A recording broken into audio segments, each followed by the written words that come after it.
Ramdaman dahil sa bagyo at binibigyan ng gamot. Tapos meron tayo pa cash assistance.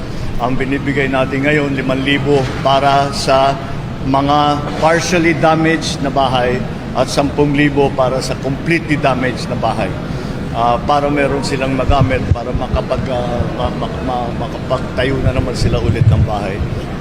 BBM, wag na mao ba?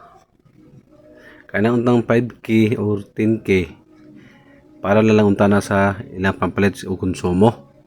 Kay kana mo importante jud kayo. Usa pag imo maghimo og pangtukod og balay. Dili man maigo, dili na ka purma siguro. Tama ra na haligi or bayad sa panday. Naunsab tong ka. Kanang 5K 10K sakto gina sila pangkonsumo. Kay mo na importante yun. Taka ang kagbungat istorya